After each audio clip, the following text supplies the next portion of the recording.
जय हिंद छात्रों, आपका अपना YouTube चैनल ज्ञान गंगा एजुकेशन में स्वागत है। आज हम पढ़ने जा रहे हैं डीएलएड अंतिम वर्ष के अंतर्गत हिंदी भाषा शिक्षण स्तर 2 के अंतर्गत साहित्य अनुभूति के अंतर्गत हम जानेंगे पिस्ते बादाम। पिस्ते बादाम एक कहानी है, इन्हीं के बारे में जानेंगे और किस प्रकार की एक कहानी है। इसको पढ़ने और समझने के बाद आसानी से समझ में आ जाएगा कि यह क्या भाव प्रदर्शित कर रहा है और कैसे माहौल में ऐसी रचनाओं का वर्णन हुआ है, तो इनके बारे में और अच्छे से पता चलेगा। तो आइए जानने का प्रयास करते हैं। पिस्ते बादाम। दादी माँ, यह देखो। श्याम दौड़ता दौड़ता अपनी दादी माँ के पास आया और बोला, क्या है? दादी माँ काम में लगी थी। उसने उसकी ओर देखे बिना ही झल्ला कर पूछा, देखो ना, मैं क्या खा रहा हूँ? श्याम ने मुट्ठी खोलते हुए कहा। क्या खा रहा है रे? दादी माँ ने पूछा। देर ना, देखो ना, मेरे दोस्त सुनील की माँ ने दिए हैं, श्याम ने उत्तर दिया। यानी इस प्रकार से कहते हैं, देखो ना, मेरे दोस्त सुनील की माँ ने मुझे दिए हैं, इस प्रकार से वह कहता है श्याम। अरे, यह तो पिस्ते बादाम है, दादी माँ ने हैरत से कहा। उसके यहाँ ये कहाँ से आया? तब श्याम बोला, सुनील का बड़ा भाई दुबई से आया है ना, वह ले आया है, बहुत सा सामान लाया है। सुनील कह रहा था, हम यह सामान बेचेंगे और खूब पैसा कमाएंगे। तब तक श्याम का छोटा भाई रमेश और छोटी बहन मोहिनी दोनों भीतर के कमरे से आ गए थे। मोहिनी ने पूछा, श्याम तुम्हारे पास क्या है? मुझे भी दिखाओ ना। श्याम ने मुंह चिढ़ाते हुए कहा, मुझे भी दिखाओ ना। चल हट, तू मुझे कुछ खिलाती है? दादी माँ ने उसे डांटते हुए कहा, क्यों नहीं, इन सबको खिलाते, दोनों को दो दो पिस्ते बादाम दो। श्याम ने रूठी सी आवाज में कहा, ये है ये, कितने जो दोनों को भी खिलाऊं? देखे कितने हैं? रमेश ने कुछ सोच समझकर प्रस्ताव रखा। श्याम ने जैसे अपनी मुट्ठी खोली, रमेश ने झपट कर 2-4 पिस्ते बादाम हथिया लिए और 2-4 पिस्ते बादाम नीचे गिर गए। वे मोहिनी ने लपक कर ले लिए। रमेश ने मुफ्त में हाथ लगे पिस्ते बादाम जल्दी से अपने मुंह में डाल लिए, परंतु मोहिनी ऐसा न कर सकी। श्याम ने उसे एक घूंसा रसीद कर दिया, अर्थात एक घूंसा जोर से मारा, ठीक है, कस कर मारा। क्यों रे, तू क्यों झपट्टा मारती है? मोहिनी ने उसे फटकारते हुए कहा, मैंने क्या झपट्टा मारा, मुझे तो ये भगवान की धरती से मिला है। इस प्रकार से वह कहती है, भगवान की धरती से मिले हैं। श्याम ने उसकी चोटी पकड़ी और कहा, बढ़िया ही भगवान की धरती से उठाने वाले, इधर वापस कर मुझे। लेकिन मोहिनी ने भी वो पिस्ते बादाम जल्दी से अपने मुंह में डाल लिए। इतने में रमेश ने थू थू कर पिस्ते बादाम थूक दिए। वह बोला, ये तो बड़े कड़वे हैं मोहिनी, ये जहर जैसे कड़वे, तुम नहीं खाना। मोहिनी ने आंखें मटकाते हुए कहा, नहीं नहीं, मेरे वाले तो बड़े मीठे हैं, मेरे वाले बहुत मीठे हैं। रमेश ने दादी माँ से कहा, माँ मुझे एक चवन्नी दो, मैं भी लाऊंगा। अब रमेश भी कहने लगता है दादी माँ से कि मुझे एक चवन्नी दो और मैं भी खरीद करके लाऊंगा। दादी माँ ने कहा, पागल हुए हो क्या? चवन्नी के पिस्ते बादाम नहीं मिलते, एक चवन्नी में एक ही बादाम मिलेगा। अच्छा, बच्चों की एक साथ चीख सी निकल पड़ी। और नहीं तो क्या, पिस्ते बादाम सस्ते हैं क्या? 125 रुपये के 1 किलो होंगे पिस्ते बादाम, और 80 रुपये के 1 किलो से क्या कम होंगे बादाम? हम गरीब लोगों को भगवान की ये चीज़ें खाना मना है। दादी माँ ने उसे समझाया, बच्चों को समझाया कि गरीब लोगों के लिए ये महंगी महंगी वस्तुएं खाना मना है। दादी माँ, मैंने ये पिस्ते बादाम कभी देखे तक नहीं थे, आज ही देखे हैं, मोहिनी ने अजीब से स्वर में कहा। ठीक है बेटी, तुम देखती कैसे? घर में ये चीज़ें आए तब तो तुम देखो, आज पहले का सा जमाना तो नहीं, और दादी माँ थैले में सब्जियां निकालने लगी। इतने में दादी माँ मोहिनी को समझाते हुए कहती है, तुम कैसे देखोगी, और आज के ज़माने में ये पिस्ते बादाम मिलेंगे कहाँ, इस प्रकार से कहती है। और दादी माँ थैले से सब्जियां निकालती है। रमेश ने दादी माँ से पूछा, दादी माँ तुमने कभी पिस्ते बादाम खाए हैं? दादी माँ ने उत्तर दिया, खाए क्यों नहीं है, तो तुमने हमें क्यों नहीं खिलाए? अरे अब यहाँ थोड़े ही खाए हैं, सिंध में खाए थे, उसके बाद तो मिला ही नहीं। दादी माँ उदास हो गई। श्याम ने पूछा, यह सिंध क्या है, कहाँ है? अब बताइए सिंध क्या है, कहाँ है? तो सिंध अब पाकिस्तान में हुआ है, पाकिस्तान में है। जब भारत पाकिस्तान का बंटवारा हुआ तो सिंध का जो हिस्सा है वो पाकिस्तान में चला गया। दादी ने कहा, सिंध हमारा वतन था, वह यहाँ से 2-3 दिन के फासले पर तो जरूर होगा। रमेश ने पूछा, हम वहाँ चलकर क्यों नहीं रहते? दादी माँ ने उसे समझाते हुए कहा, नहीं बेटे, हम अब वहाँ जाकर नहीं रह सकते, वहाँ के लोगों ने हमें वहाँ से भगा दिया, अब सिंध पाकिस्तान में है। मोहिनी ने जिज्ञासा व्यक्त की, दादी माँ पहले तुम लोग वहाँ रहते थे? दादी माँ ने कहा, हाँ बेटी, हम लोग कराची में रहते थे। श्याम को कुछ याद आ गया था। वह बोला, हाँ मैंने भूगोल की किताब में पढ़ा है कि कराची पाकिस्तान का बड़ा बंदरगाह है। होगा बेटे, दादी माँ ने उदासीन स्वर में उत्तर दिया। दादी माँ, वहाँ के लोगों ने तुमको वहाँ से क्यों भगा दिया? रमेश ने जानना चाहा। ना जाने हमारे नेता लोग कैसे थे जिन्होंने हिंदुस्तान पाकिस्तान बनाया और हम लोगों को यहाँ आना पड़ा। हम अपने ही घर में बेघर हो गए। दादी माँ की उदासी और बढ़ती गई। है ना, इन नेताओं लोगों के कारण ही भारत और पाकिस्तान का बंटवारा हुआ। अपनी जीत जिज्ञासा या कहें अपनी बात मनवाने के लिए भारत पाकिस्तान का बंटवारा हुआ और वहाँ के जो हिंदू भाई थे वो यहाँ आ गए, यहाँ के कुछ मुसलमान वहाँ चले गए। इस प्रकार भारत पाकिस्तान का बंटवारा हुआ। तो कुछ हिस्से पाकिस्तान को मिला जनसंख्या के आधार पर, और भारत का हिस्सा है वो अब अलग ही है जो भारत के नक्शे में दिखाई देता है।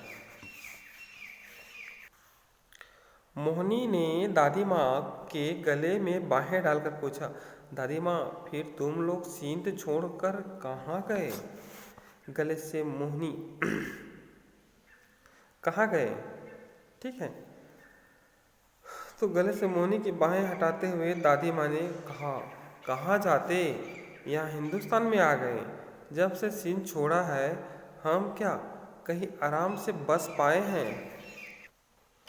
मुल्क तो क्या रोजी रोजगार भी गया। इस प्रकार से दादी माँ कहती है। मोहिनी ने पूछा, दादी माँ तुम वहाँ क्या करती थी? दादी माँ को गुस्सा आ गया। वह बोली, खाक छाती थी? अरे मैं वहाँ क्या करती? तुम सोचती हो मैं भी शायद तुम्हारी मम्मी की तरह नौकरी करती थी? अरे उन दिनों औरतें नौकरी नहीं करती थी। मेरे पिताजी की मिठाई की दुकान थी।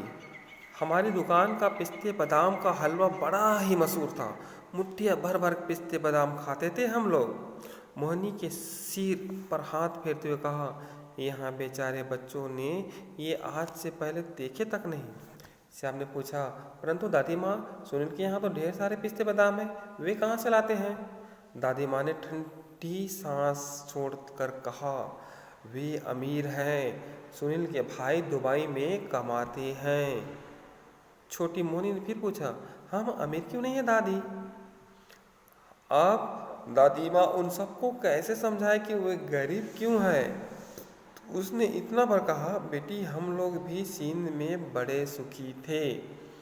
दादी माँ सिंध को अभी भुला नहीं पाई है।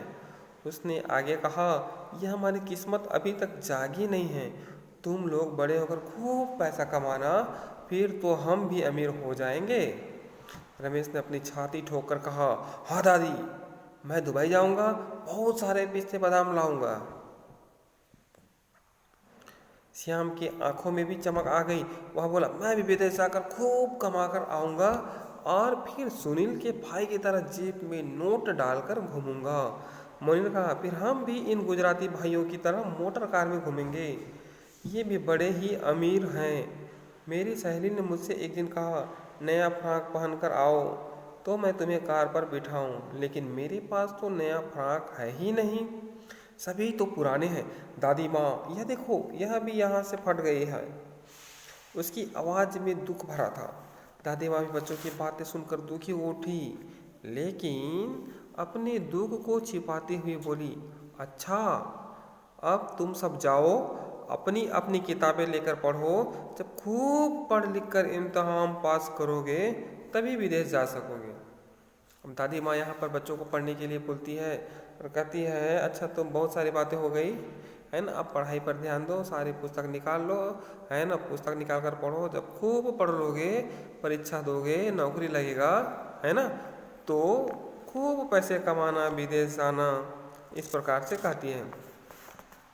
परंतु पढ़ाई के संबंध में दादी माँ की यह बात बच्चों की समझ में नहीं आई।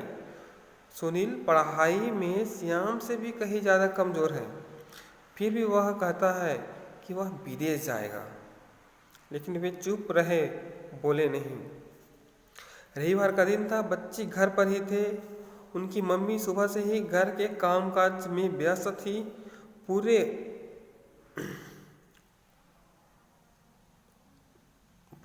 हफ्ते का बचा खुचा काम रविवार के छुट्टी के दिन करना पड़ता है। सुबह को दादी माँ ने नाश्ता तैयार किया तो मम्मी ने बर्तन झाड़ू का काम निपटा करके कपड़े धोने शुरू कर दिए। दादी माँ थैले में से सब्जियाँ निकाल कर दोपहर के खाने की तैयारी करने लगे ही थी कि उसने दादी माँ को बच्चे ने आकर के घेर लिया और कहने लगा। कमला कपड़े धोने के काम में फारिग हुई तो उसने देखा बच्चे चुपचाप बैठे पढ़ाई कर रहे थे। वैसे तो छुट्टी के दिन बड़ा ही उधम मचाते हैं। उसने हैरत से पूछा, आज ये शैतान चुपचाप कैसे बैठे हैं? मोहनी ने आहिस्ते से कहा, मम्मी, दादी माँ कहती है कि अगर हम पढ़ेंगे तो बड़े होकर अमीर बनेंगे। कमला को हंसी आ गई। रमेश ने मम्मी से पूछा, तुम्हें कभी पिस्ते बादाम खाए हैं? कमला को और भी ज़्यादा अचरज हुआ। बोली, क्यों पूछते हो? पिस्ते बादाम शायद खाए। श्याम ने कहा, शायद नहीं, पक्के बताओ। कमला ने कहा, बचपन में शायद 2-3 बार पिताजी ने पिस्ते बादाम खाने को दिए थे। रमेश ने बीच में ये ही कहा, कहाँ कहाँ खाए हो? तो सिंध में। कमला को फिर हंसी आ गई। वह बोली, अरे मूर्ख, मैं तो यहाँ हिंदुस्तान में जन्मी थी, मैंने सिंध नहीं देखा। लेकिन तुम आज पिस्ते बादाम का यह किस्सा कहाँ से ले बैठे? श्याम ने बचाए हुए 2-3 पिस्ते बादाम अपनी जेब से निकालकर मम्मी को दिखाए। कहा, देखो, मेरे दोस्त सुनील की माँ ने दिए हैं। 2-3 मोहनी ले गई, ढेर सारे बदमाश रमेश ले गया। कमला ने गुस्से में आकर कहा, बदमाश, ऐसे कैसे बोलते हो? दादी माँ ने कमला को बीच में ही टोकर कहा, कमला, तुम भी तो ऐसे ही बोलती हो, तुमने भी तो। सभी हंसने लगे। रमेश के दिमाग में अभी तक यह बात थी कि उसने पिस्ते बादाम कड़वे निकले थे। उसने कहा, मम्मी, हमें पिस्ते बादाम लेकर दो ना। मम्मी के उत्तर देने से पहले ही दादी बोली, अच्छा बेटे, कमला, जब तुम्हें इस महीने तनख्वाह मिलेगी तुम बच्चों के लिए 10 रुपये के पिस्ते बादाम खरीद कर लाना। कमला असमंजस में पड़ गई। बोली, लेकिन माँ, अभी तो कर्ज की कई किस्तें बाकी है, ऐसे में तो घर का खर्च के लिए 10 रुपये कम हो जाएंगे। दादी माँ ने कहा, अरे बिटिया, जो 10 रुपये तुम मुझे हर महीने दिया करती हो, इस बार ना देना। बच्चों के लिए पिस्ते बादाम जरूर ले आना। बच्चे खुशी के मारे झूम उठे। कमला ने डांट कर कहा, अच्छा इस बार ले आऊँगी, लेकिन आगे कभी ऐसी महंगी चीज़ें लाने की जिद मत करना। अब उठो, नहा लो, धो लो, मैं तुम्हारे लिए खाना बना दूँ। तुम्हारे डैडी भी दुकान से आते ही होंगे। दादी माँ के चेहरे में मुस्कुराहट थी पर आंखों में आंसू थे। तो इस प्रकार ये पिस्ते बादाम कहानी खत्म हो गया। अब हम सार रूप से देखें तो ये श्याम नाम का एक लड़का है, वो कहीं से उनको पिस्ते बादाम मिल जाता है उनके दोस्त के यहाँ से। तो लाते हैं, दादी को बताते हैं, बताने के बाद कहते हैं कि पिस्ते बादाम कहाँ से मिला। तो उनके दो एक और भाई और बहन, ठीक है, वो भी आ जाते हैं और कहते हैं क्या है पिस्ते बादाम। इस प्रकार झपट्टा मारते हैं तो 3 4 5 6 7 वो उसका भाई ले जाता है, ठीक है। और 1 2 3 उनको मतलब उनकी छोटी बहन अर्थात मोनी को मिलता है। तो जो उनका भाई खाता है तो उनको कड़वा लगता है, झट से मुंह में दबा लेता है, लेकिन वह खाता है लड़का अर्थात श्याम, तो उनको अच्छा लगता है। तो इस प्रकार से यह बातें होती हैं। उसी बीच दादी माँ कहने लगती है, ठीक है, कहाँ से मिला, क्या है, कैसा है, तो पूरा हालचाल रमेश अर्थात श्याम बताता है और कहता है कि मेरे दोस्त के यहाँ गया था तो उनके भाई हैं वो विदेश से आए हैं तो उन्होंने लाया है। इस प्रकार से बातें होती है। फिर दादी माँ के बारे में बातचीत होती है, हम भी यहाँ वहाँ पाकिस्तान में खाए हैं, सिंध में खाए हैं, लेकिन अब नसीब नहीं है ना, ऐसा ऐसा हुआ, भारत पाकिस्तान का बंटवारा। इस प्रकार की बहुत सारी बातें बताती है। फिर उनकी माँ आ जाती है, आज रविवार का दिन है, बच्चे शैतानी कर रहे हैं, ठीक है, शैतानी करने के अलावा बच्चे पढ़ भी रहे हैं, क्योंकि पढ़ लिख कर बड़े होंगे तो वो भी पिस्ते बादाम लाएंगे। इस प्रकार की बहुत सारी बातें होती हैं। और अंत में दादी माँ अपनी बहू से कहती, कमला तुम इस बार जब तनख्वाह मिलेगी तो 10 रुपये का बच्चों के लिए पिस्ते बादाम ले आना। इस प्रकार की बातें होती है। तो हाँ हाँ ठीक है ले आऊँगी, इस प्रकार से आवाज़ में डांटते हुए बच्चों से कहती है। और फिर बच्चों को बोलती है कि खाना लगा देती हूँ तुम लोगों के लिए, तुम लोग खाए नहीं हो, तुम्हारे पापा आते भी होंगे। इस प्रकार दादी माँ सभी हंसते हैं और इस प्रकार कहानी खत्म हो जाता है। तो आइए देखते हैं कहानी में ढूंढो। श्याम को पिस्ते बादाम खाते हुए देखकर दादी माँ को आश्चर्य क्यों हुआ? आश्चर्य इसलिए हुआ कि उनके हाथ में इतने महंगे पिस्ते बादाम आए कहाँ से, इसलिए उनको अचरज हुआ। श्याम के पास पिस्ते बादाम कहाँ से आए? तो उनके दोस्त के यहाँ से, है ना, उनकी मम्मी ने उनको दिया था। किन किन बातों की वजह से दादी माँ सिंध को अब भुला नहीं पाई थी, है ना, कि किस प्रकार सिंध में पिस्ते बादाम खाया करते थे, उनकी हलवाई की दुकान थी, और जो मन चाहा वो खा लिया करते थे। और साथ ही भारत पाकिस्तान का बंटवारा हुआ तो उनके साथ अन्याय हुआ, उनकी ज़मीन छीन ले गए। तो इसलिए बहुत सारी ऐसी बातें हैं जिनको भुला नहीं पाई है और मन ही मन रुहासी हो जाती है। कमला को रविवार के दिन बच्चों को चुपचाप पढ़ाई करते हुए देखकर हैरत क्यों हुई? इसलिए हुई कि अन्य रविवार को बच्चे बहुत ऊधम मचाते थे, है ना, और आज शांत पढ़ाई कर रहे हैं, इसलिए उनको अचरज हुई, आश्चर्य हुई। अपनी समझ से अपने घर में अथवा आसपास के बड़े बुजुर्गों से बात करें कि जब वे छोटे थे अथवा तुम्हारी उम्र के थे तब जमाना कैसा था और आज वे उससे क्या फ़र्क देखते हैं। क्या जो चीज़ें पहले थी अब भी वैसी है? कौन सी बदल गई है, कौन सी है ही नहीं और कौन सी बिल्कुल नहीं। तो इस प्रकार ये आपके लिए अर्थात जो नव प्रवेशी प्रशिक्षु है, छात्र अध्यापक है डीएलएड के, उनके लिए है कि आप बच्चों से बोलिए कि बच्चे बोलेंगे, जो दादा दादी नाना नानी जो कुछ भी हैं उनसे बोलेंगे जब आप पुराने समय में, आप जब बचपन में छोटे थे तो क्या क्या खाते थे, उन समय की स्थिति कैसी थी, आज की स्थिति कैसी है, दोनों में तुलना करेंगे, कौन सा बेटर है, इस प्रकार पूछेंगे आप। यदि आपको कभी अपना बसा बसाया घर, रोजगार, अपना गांव छोड़कर कहीं और जाना पड़े तो आपको कैसा महसूस होगा? तो मैं तो कहूँगा बहुत दुखी होंगे, है ना। एक प्रकार से कहा जाए अपना बसा बसाया घर छोड़कर किसी दूसरे स्थान जाना पड़े तो हम वहाँ जाकर के समायोजन नहीं कर पाएंगे। हो सकता है हमारी आर्थिक स्थिति और कमज़ोर हो जाए, भले ही हम पहले आर्थिक स्थिति मजबूत है। जिस प्रकार दादी माँ सिंध को छोड़कर भारत आना पड़ा, है ना, तो बहुत ही स्थिति नाजुक सी हो गई है। इस कारण कोई भी व्यक्ति अपना गांव छोड़कर दूसरे स्थान जाना नहीं चाहता। एक शिक्षक ने इस कहानी पर निम्नलिखित सवाल बनाया एक चवन्नी में एक बादाम मिलता है, तो बताओ 15 बादाम खरीदने के लिए आपको कितने रुपये देने होंगे। अब यहाँ पर एक बार और सुनिए, एक चवन्नी में एक बादाम मिलता है, अर्थात 1 रुपये में 4 बादाम मिलता है। ठीक है, एक चवन्नी में एक बादाम मिलता है, तो 15 बादाम खरीदने के लिए आपको कितने रुपए देने होंगे। इस कहानी पर यह सवाल देना उचित है या नहीं, तो बहुत ही उचित है। ठीक है, ये सवाल बहुत ही उचित है। तो 3 रुपया 75 पैसे। ठीक है, नीचे कुछ उत्तर दिए गए हैं, आप इन उत्तरों के लिए प्रश्न बनाइए। सुनील का बड़ा भाई दुबई से आया था, तो प्रश्न बनाएंगे पिस्ते बादाम बड़े कड़वे थे। किसने कहा पिस्ते बादाम बड़े कड़वे थे? दादी माँ के पिताजी की मिठाई की दुकान थी। कहाँ थी? सिंध में। दादी माँ ने नाश्ता तैयार किया और मम्मी ने बर्तन झाड़ू व कपड़े धोने का काम किया। दादी माँ ने झुंझलाकर कहा।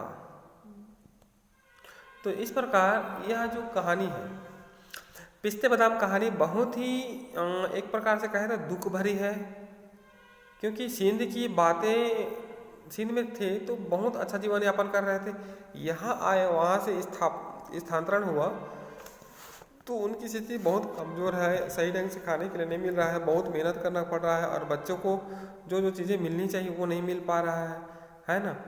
तो इस प्रकार इस कहानी में दुख भी है और कहीं उत्साह है, कुछ बनने की ललक है। इसी प्रकार हमें अनेक फिल्मों से, अनेक कहानियों से, अनेक कविताओं से हमें ऊर्जा मिलती है कि हम पुरानी बातों को भुला करके नए उत्साह के साथ जीवन यापन करें, जिससे हमारा आने वाला कल अच्छा हो, है ना। तो इस कहानी से हमें यह शिक्षा मिलती है और साथ ही साथ हमें समय के अनुसार ढलते रहना चाहिए, बदलते रहना चाहिए और परिवर्तन लाते रहना चाहिए और समय के अनुसार हमें चलना चाहिए। यह बहुत ही आवश्यक है। तो आज की कक्षा यही समाप्त होती है। धन्यवाद। जय हिंद।